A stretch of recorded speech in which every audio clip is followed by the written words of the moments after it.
आप सबको बहुत बहुत प्रणाम। एक छोटी सी गुजारिश ये है कि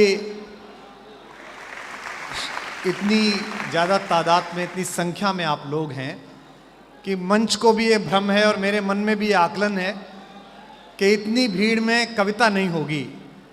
अब आपके और मेरे कंधों पे ये जिम्मेदारी है कि इस मंच पर वसीम बरेलवी साहब बैठे हैं, मुनव्वर राना साहब बैठे हैं।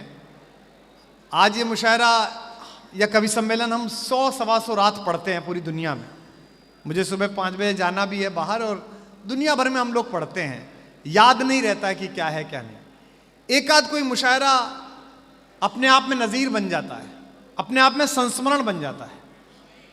तो बाराबंकी के बहुत प्यारे लोगों, हमारे नौजवान दोस्तों, मेरे भाइयों, अगर आज मैंने और आपने इस जिम्मेदारी को संभाल लिया, इस उत्तरदायित्व का अनुभव कर लिया कि मंच पर बैठे हुए हमारे दोनों बुजुर्गों को, मेरे घर के दोनों बड़ों को हम ये बात ज्ञापित करने में कामयाब रहे कि ये केवल शोर मचाने वाले युवा नहीं हैं। अगर अच्छे से बात की जाए, शायरी सुनाई जाए, कविता की बात हो, देश की बात हो, तो ये इसी प्रोग्राम को ऐतिहासिक भी बना सकते हैं।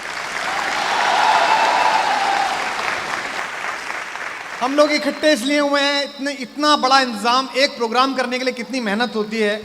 परवेज साहब ने, मेरे दोस्त आफ्ताब भाई ने, हमने सबने इसलिए मेहनत की है कि कार्यक्रम हो सके।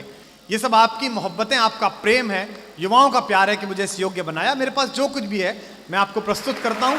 बस इतना नोट करिएगा, इतना मन दीजिएगा कि मुझे भी याद रहे। खुमार बाराबंकी साहब का शहर है और मैंने उनके साथ एक बार शुरुआती दौर में मगहर महोत्सव में उन्हें सुना था कि मैं अपने गीत गजलों से कि मैं अपने गीत गजलों से उसे पैगाम करता हूं। वाह वाह वाह वाह। जो व्यवस्था देख रहे हैं उनसे निवेदन है, ड्रोन को ले जाएं। हाँ आप, हाँ ले जाओ इसको, प्रोग्राम को रहने दो। बाराबंकी के लोग हैं, उन्होंने बड़े बड़ों के जहाज उतारे हैं, तो छोटा सा है कि मैं अपने गीत गजलों से उसे पैगाम करता हूं। वाह। उसी की दी हुई दौलत उसी के नाम। वाह वाह वाह वाह। हवा का काम है चलना, दिए का काम है जलना। कुमार साहब के लोगों, अगला मिसरा उठाइए, अपनी पंक्ति, अगली पंक्ति को उठा लीजिए। हवा का काम है चलना, दिए का काम है जलना। वो अपना काम करती है, मैं अपना वो अपना काम करती है, मैं अपना काम करता हूं। सीधे बैठ जाओ। तुम तो ऐसे लेट गए, जिले सुबानी अकबर लेट गए कि नारकली नाचेगी। अब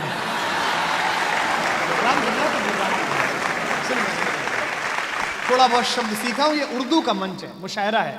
मैं यहाँ क्यों हूं, लोग मुझसे पूछ सकते हैं, और इन दिनों जो हाल है उसमें तो जरूर ही पूछ सकते हैं।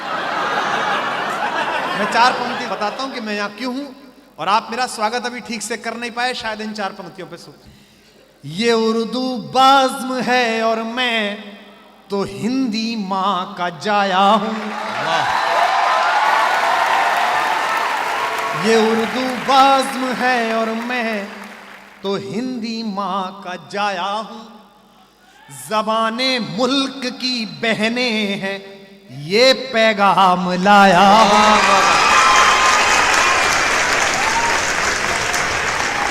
ये उर्दू बाज़्म है और मैं तो हिंदी माँ का जाया हूँ। हमारे कश्मीर से आए दोस्त ने कविता पढ़ी तो पीछे से लड़के बोले, भारत माता की जय।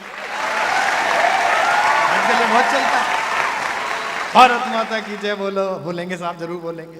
खैर, वंदे मातरम नहीं बोलते। मैंने बहुत पहले किसी प्रोग्राम में कहा था, ये सब नारों के सहारे हिंदुस्तान की मिट्टी से मोहब्बत का आकलन बंद करिए। और आप किन से कहते हो वंदे मातरम बोलिए? मैं हिंदू हूं, जिस दिन पृथ्वी छोड़ूंगा उस दिन जला दिया जाऊंगा और एक मुट्ठी राख में तब्दील हो जाऊंगा, शायद गंगा या किसी नदी में विलीन कर दिया जाऊंगा।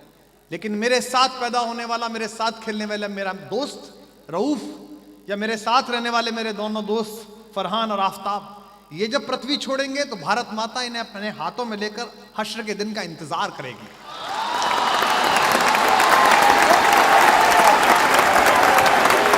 इससे तय करा रहे हैं आप कि ये उर्दू बाज़्म है और मैं।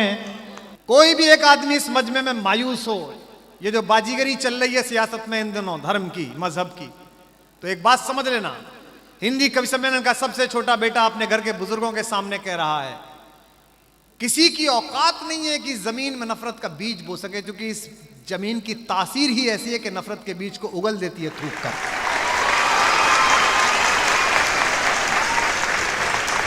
और हमसे नारे मत लगवाइए, किसी से नारे मत लगवाइए, अंदर से आवाज आएगी तो नारा प्राण के अंदर गूंजेगा। मैं बोलूं आफ्ताब से कि तुम वंदे मातरम बोलो। एक मुकम्मल ईमान लाने वाला, एक ठीक मुसलमान जब 5 वक्त नमाज के लिए अपना माथा इस हिंदुस्तान की जमीन पर रखता है तो हर बार भारत माता की जय बोलता है। तब पढ़ रहा हूं कि ये उर्दू बाज़्म है और मैं। ये कवि सम्मेलन है, ये मुशायरा है। यहां बड़ों के पैर छुए जाते हैं, उन्हें मार्गदर्शक मंडल में नहीं डाला जाता। और मुशायरे में भी कुछ लोग आ गए जिन्हें भ्रम हो गया है, कवि सम्मेलनों में भी कुछ लोग आ गए हैं जिन्हें भ्रम हो गया है कि उनकी लोकप्रियता या उनके लिए आने वाले लड़के लड़कियों का समूह या फेसबुक पर ज्यादा लाइक या सेल्फी खिंचाने वाले ज्यादा लोग तो वो बड़े कवि हो जाएंगे, बड़े शायर हो जाएंगे। गलत फहमी मत रहना। ये क्रम है, ये केवल कुंडली है, ये ग्रहों का फेर है, जन्म पत्री है, जायचा है कि मैं आज यहां खड़ा हूं, परसों यहां खुमार साहब थे, वाली असी साहब थे, हमारा फकीर कहकर गया है, हमारे कबीले का एक उस्ताद कहकर गया है, कल और आएंगे नगमों की खिलती कलियां चुनने वाले, मुझसे बेहतर कहने वाले, तुमसे बेहतर सुनने वाले। तो इस अहंकार में जो कोई भी हो, चाहे दिल्ली में हो चाहे लखनऊ में हो, वो ये अहंकार छोड़ दे। जिसको ये भ्रम हो गया हो कि वो ईश्वर हो गया है, इस देश ने बड़े बड़ों का गर्व तोड़ा, इस देश ने बड़े बड़ों का अहंकार चूर्ण किया। तो मैंने 4 लाइन कही कि नया निजाम, नई बंदिशें, ऐलान नया, हम फकत लश्करे शाही के ही माफिक सोचें, और साहिबे वक्त ने यह हुक्म किया है जारी, अपनी नस्लों से कहो मेरे मुताबिक सोचें।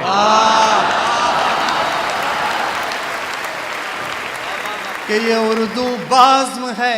और मायूस मत होइए कभी भी, ये 4 साल 5 साल 10 साल की सरकारें हैं, ये आती जाती रहेंगी, ये मंच सदा सुहागन रहेंगे।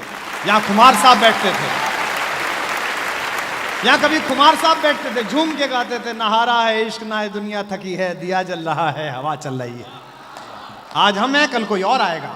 तब कहता हूं कि ये उर्दू बाज़्म है और मैं तो हिंदी माँ का जाया हूं। बाराबंकी वालों, ज़बाने मुल्क की बहनें हैं, ये पैगाम लाया हूं, मुझे दुगनी मोहब्बत से सुनो उर्दू ज़बां वालों। और अगली पंक्ति में मेरा स्वागत करना चाहते हो तो लखनऊ वालों को खबर हो जाए कि सांझी विरासत ने हिंदी के कवि का स्वागत किया। ये छत जैसी भी पड़वाई हो गोप साहब ने, ये हिलनी चाहिए। मुझे दुगनी मोहब्बत से सुनो उर्दू ज़बां वालों, मैं अपनी माँ का बेटा हूं, मैं घर मौसी के आया।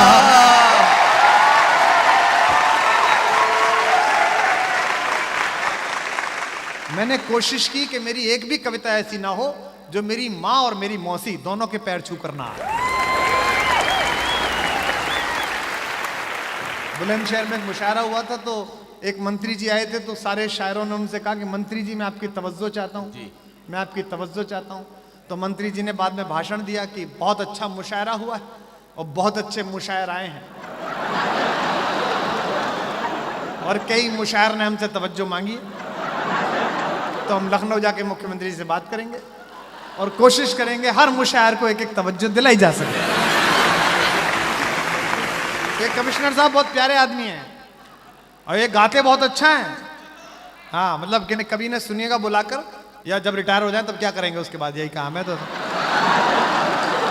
कि ताल को, अभी मैं कल भोपाल में था, वहां जो डीजी पुलिस था उसने भी कविता सुनाई, जो दरोगा था उसने भी कविता सुनाई। तो फिर मुझे दिलावर फिगार याद आए जी।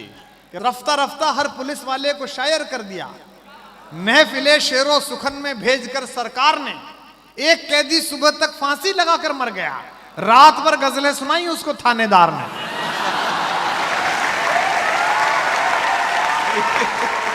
लड़कों का दर्द अलग है, जवान लड़के बैठे हैं, नई सरकार उत्तर प्रदेश में आ गई, लखनऊ में रोमियो स्क्वाड,